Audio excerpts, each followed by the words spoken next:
Bonjour à tous et à toutes, bienvenue sur Free Matin, journée nationale de la gouvernance. Nous allons revenir sur les travaux qui ont eu lieu hier et qui prennent fin aujourd'hui. Où en est-on donc dans la lutte contre la corruption avec Carles Kitomé? Nous en parlerons dans un instant. Bonjour. Bonjour Nadège. Kader Achirou nous présentera la une des journaux et retrouvera Carles Kitomé pour le bulletin matinal d'information sur Free Matin. Les sports avec Larios Adiagbenon. Quelques informations pêle-mêle pour meubler l'émission. Bienvenue à tous, bonjour. Voici la une des journaux avec Kader Achirou. Papa. Oui, ma fille. Tu sais, je t'ai dit qu'après mon bac, je veux devenir journaliste reporter d'images, non? Papa, tu penses m'inscrire où? Esaü. Esaü, papa. Waouh! Maman, maintenant que j'ai eu le bac, je veux faire les finances et trésors. Tu comptes m'inscrire où? Esaü, mon fils. Esaü? Oui, maman! Papa, Oui. tu sais qu'après mon bac, je veux être diplomate, non? Et tu comptes m'inscrire dans quelle université? Mais Esaü, naturellement. Esaü? À ESAE, vous êtes bien formé dans les filières comme administration du travail et de la sécurité sociale, administration générale et territoriale, administration des impôts, gestion des marchés publics, planification et développement local, droit et sciences économiques et de gestion. ESAE, c'est aussi sa télé numérique ESAE TV et son journal L'Informateur. ESAE, c'est à Bedjromede, 3e rue après le carrefour 16 ampoules allant à Jericho. Numéro de téléphone 98 98 14 00 96 80 55 11 90 93 65 21. ESAE, l'excellence a un nom. Bonjour à toutes et à tous, très heureux de vous retrouver ce matin pour la une des journaux. Nous démarrons ce matin par le quotidien béninois d'information générale et d'analyse de l'informateur qui titre en manchette ce matin « Construction des marchés urbains modernes, 4 sites remis aux entreprises ce jour ». Le gouvernement du président Patrice Talon, dans du concret, fait observer le confrère des précisions à la page 3 de sa parution du jour. Toujours à la une de l'informateur de ce matin, piraterie maritime, les 9 marins kidnappés dans les eaux béninoises libérés. Des détails à la page 4 de la parution du jour du quotidien. Nous restons à la une du quotidien L'Informateur, média, le fondé du groupe ESAE reçoit les condoléances de la PADEM Bénin, des précisions dans les colonnes de la parution du jour du Canard, l'oreille droite de la une du jour de L'Informateur, qui nous invite à découvrir dans les colonnes de sa parution du jour le journal École des étudiants en journalisme à l'École supérieure d'administration d'économie de journalisme et des métiers de l'audiovisuel ESAE. Le Béninois libéré en manchette ce matin, éclairage public au Bénin, talon la luciole aux 50 000 lampadaires. Des détails dans les colonnes de la parution du jour du Canard et organisation d'une formation des élus locaux et municipaux. La touche salvatrice de l'honorable Rachid Ibadamassi pour révéler par à coup vous est publié dans les colonnes de la parution du jour de Le Béninois libéré. Le potentiel à présent, remise de sites de construction des marchés urbains à Cotonou hier, l'acte qui annonce des espaces marchands modernes, Kadiaon, Tokblegbe, Midombo, PK3 en chantier dès janvier 2020. Nous passons à présent. Nous restons plutôt à la une de Le Potentiel de ce matin, revenant tabasser, tofa multicolore et autres au Bénin, que valent encore les pratiques cultuelles et culturelles de notre pays, s'interroge Le Potentiel ce matin en deuxième titre à la une. Cette analyse vous est publiée dans les colonnes de sa parution du jour. Le matin, en deuxième titre à la une ce matin, recours aux structures de placement dans l'enseignement, les motivations du gouvernement vous sont publiées dans les colonnes de la parution du jour du quotidien Le Matin. L'économiste tenu scolaire empagne tissé au Burkina Faso, une réforme nécessaire pour l'économie du Bénin. Nous passons au quotidien Diakpata, recrutement d'enseignants par avis à manifestation d'intérêt, objectif rentrée scolaire en 2020-2021, une belle projection du président Patrice Talon. Nous restons à la une du quotidien Diakpata, suite au décès de sa chère maman, le PADEM Bénin témoigne sa compassion à Clément Adéoti à Deschamps. Les 4 vérités, campagne de commercialisation et d'égrenage de coton graines, les transporteurs sensibilisés sur une meilleure orientation et affectation des camions des communes vers les usines.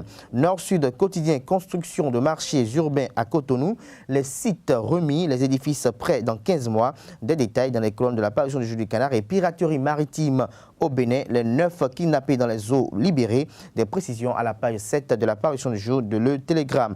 Toujours à la une de Le Télégramme de ce matin, coopération bénino-américaine, l'unité spéciale de police fluviale et maritime dotée de hangars à bateaux. Le challenge gestion du personnel enseignant par le secteur privé. Talon poursuit la réforme pour l'amélioration et l'efficacité du système éducatif, la sélection de la structure privée lancée en toute transparence. Nous passons à présent au quotidien La Boussole qui titre ce matin en deuxième titre à la une suite au décès de la maman de Clément Adéchian.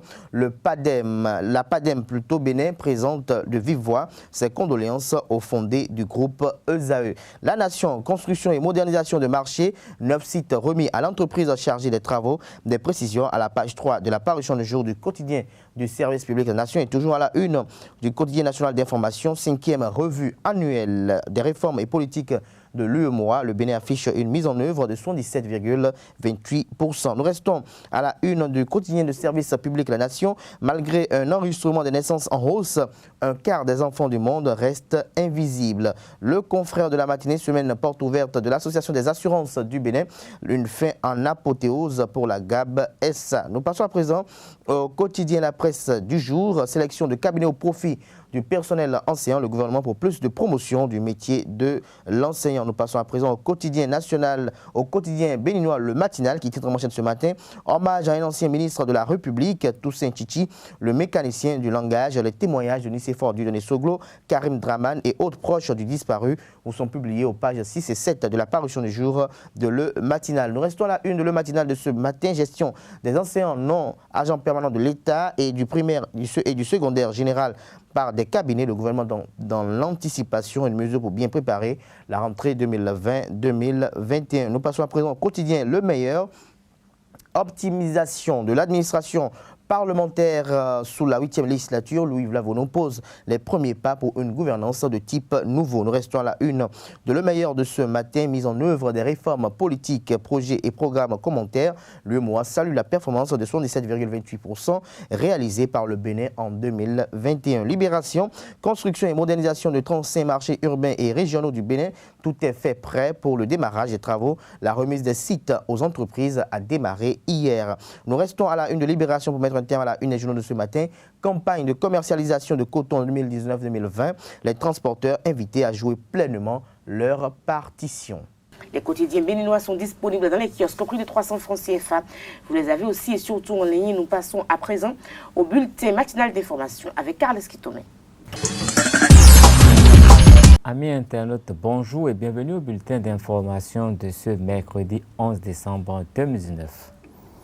11 décembre 1990, 11 décembre 2019, la Constitution béninoise a 29 ans. Et c'est ce jour que s'achèvent les Journées nationales de la gouvernance ouvertes ce lundi sous le thème « L'éducation à la citoyenneté, défis, enjeux et perspectives pour le développement du secteur de l'éducation au Bénin ». Les objectifs de ces assises ont été déclinés par Jean-Baptiste Elias, le président de l'Autorité nationale de lutte contre la corruption, à l'ouverture des travaux. Je voudrais espérer qu'au terme de nos travaux, que la mise en œuvre des recommandations qui seront formulées contribuera à la dynamisation et à la généralisation de l'éducation à la citoyenneté dans les 3 ordres d'enseignement au Bénin. L'Autorité nationale de lutte contre la corruption est convaincue de la nécessité d'engager les jeunes dans la lutte contre la corruption.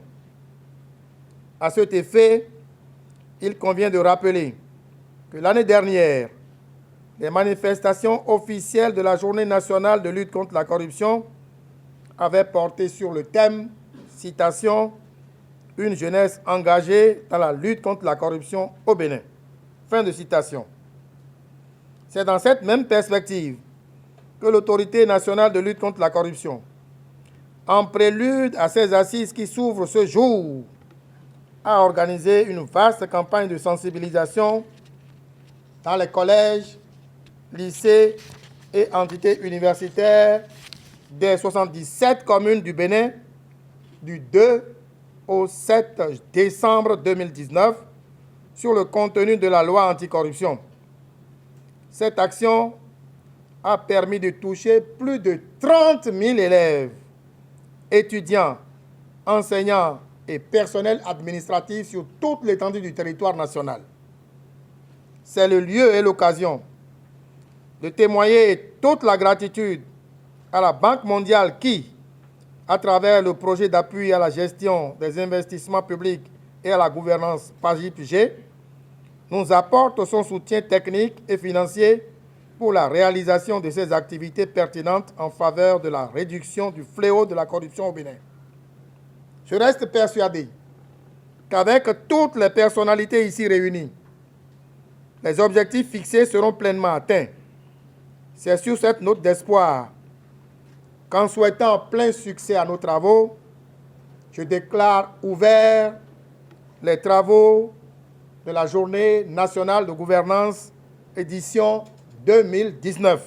La précédente édition des Journées nationales de la gouvernance ont engendré plusieurs activités et mobilisé des dizaines de milliers de Béninois et impliqué des autorités à divers niveaux, comme le précise Jean-Baptiste Elias.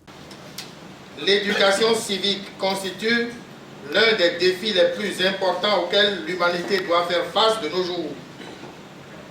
Il s'agit d'un déficit intellectuel, moral et politique dont l'actualité est encore rendue plus brûlante par les bouleversements sociaux, économiques et politiques qui modifient au quotidien la structure mondiale et affectent les États, les peuples et les nations. Au Bénin, la question de l'introduction de l'éducation à la citoyenneté dans les différents curricula de formation, du primaire à l'université, a été de tout temps une préoccupation de plusieurs organisations sociales qui, sous forme de recommandations, l'ont préconisé à l'endroit des autorités compétentes. Si des efforts ont été accomplis au niveau du primaire pour inculquer le civisme et la morale aux apprenants, l'enseignement de l'éducation civique peine à prendre au niveau du secondaire et du supérieur. Honorables invités, mesdames et messieurs, c'est justement pour susciter un grand débat national autour de la question que l'édition 2019 des Journées nationales de la gouvernance porte sur le thème central, à savoir l'éducation à la citoyenneté, défis, enjeux et perspectives pour le développement du secteur de l'éducation au Bénin. L'objectif général poursuivi par l'édition de cette année est de faire prendre conscience aux décideurs et aux citoyens béninois des défis et enjeux liés à l'éducation à la citoyenneté et de proposer des solutions adéquates. À cet effet, cette année, il s'agira de établir un état des lieux de l'éducation à la citoyenneté dans les 3 ordres de l'enseignement au Bénin. Analyser les défis et enjeux de l'éducation à la citoyenneté, proposer des stratégies et actions pour améliorer l'éducation à la citoyenneté. Le thème au centre de nos travaux est décliné en 3 sous-thèmes que sont l'éducation civique à l'école primaire et dans les écoles secondaires au Bénin, expérience, pratique, défis et perspectives. L'éducation à la citoyenneté dans les universités au Bénin, enjeux et perspectives pour le développement du pays. Expérience étrangère en matière de lutte contre la corruption et d'éducation à la citoyenneté dans les écoles primaires, collèges et universités.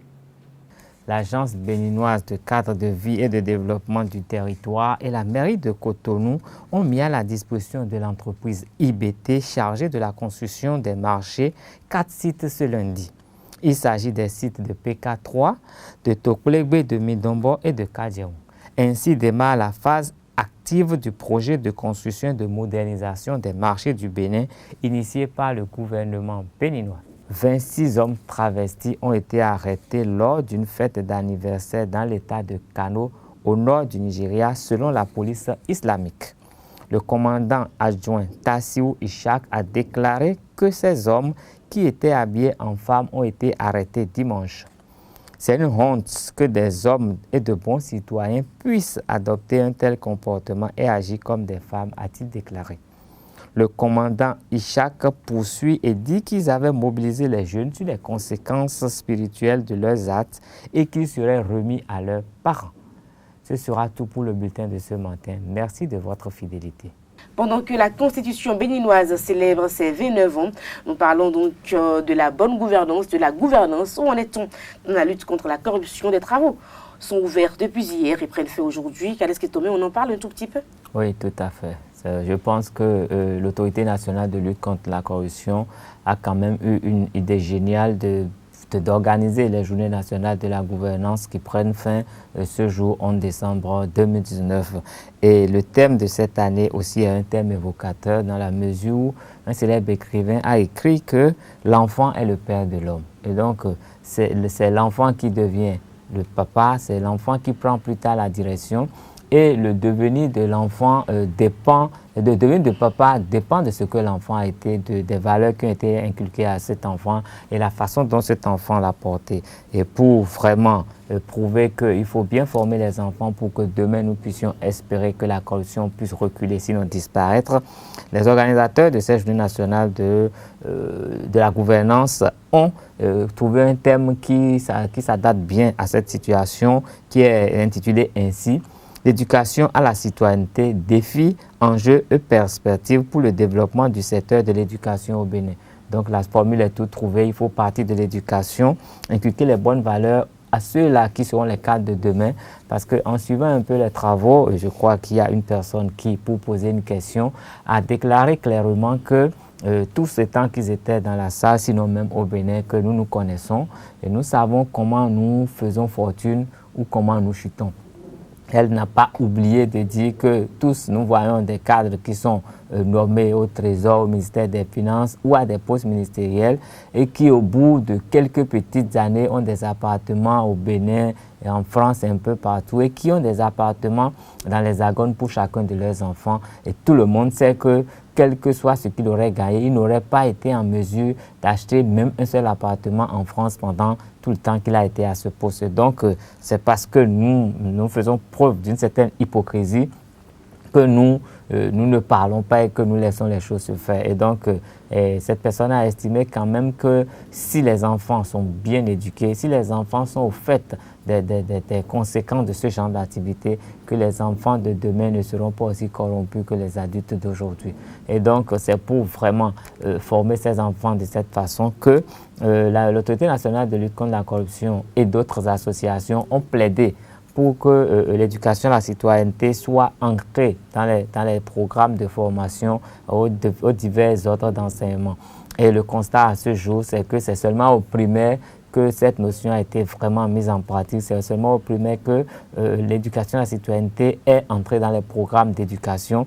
Et au secondaire, il y a encore beaucoup de mal à le faire, alors que le souhait, c'est que cela continue au secondaire et au supérieur pour que quand même les cadres qui vont sortir demain et servir l'administration béninoise soient vraiment au fait de ce que c'est que la citoyenneté, le respect du bien public et éviter ainsi la corruption. Donc voilà un peu, de toute façon les travaux vont finir aujourd'hui et les résolutions seront prises pour que dans l'avenir, les divers ordres de l'enseignement puissent insérer ce genre d'éducation dans leur programme de formation. Et les travaux prennent fin aujourd'hui. On y reviendra certainement lundi pour voir un tout petit peu comment tout ça s'est passé. Merci à vous, Kales Kitome. Nous passons à présent au sport avec Lario Sadiagbelou.